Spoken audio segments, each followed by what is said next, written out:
Assalamualaikum warahmatullahi wabarakatuh.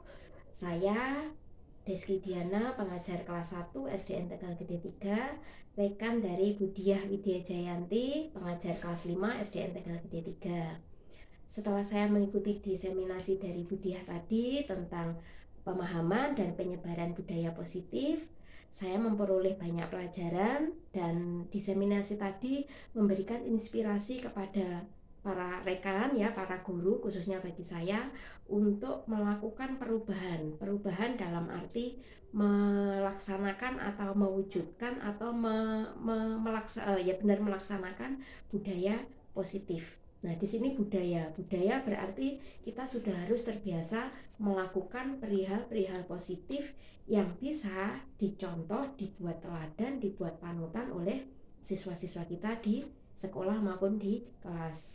Contoh, dalam hal kedisiplinan kita harus bisa memberikan contoh terlebih dahulu kepada siswa-siswa kita. Misalnya kita datang lebih awal, kita tertib memasuki kelas, kita menyambut siswa di depan kelas atau di pintu gerbang. Itu adalah contoh-contoh dari budaya positif.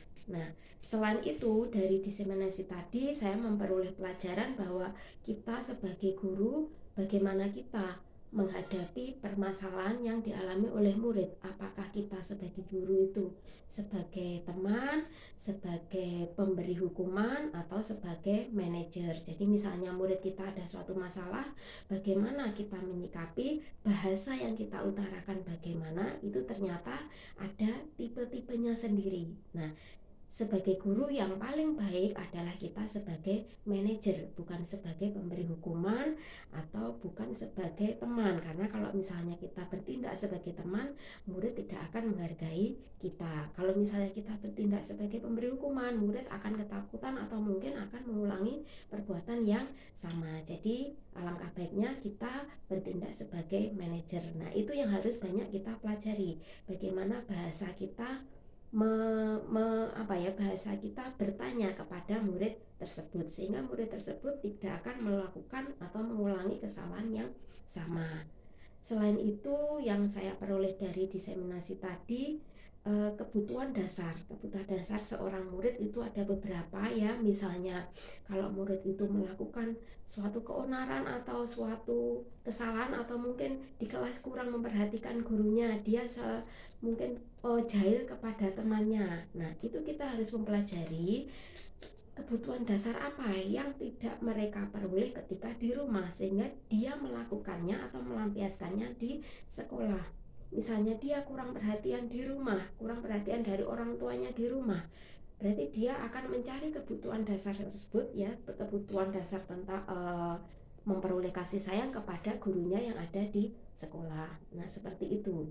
Lalu budaya-budaya positif itu memang harus kita terapkan, baik berupa perkataan, perbuatan maupun sikap, kita terapkan dalam kehidupan sehari-hari sehingga kita bisa dijadikan contoh oleh murid-murid kita.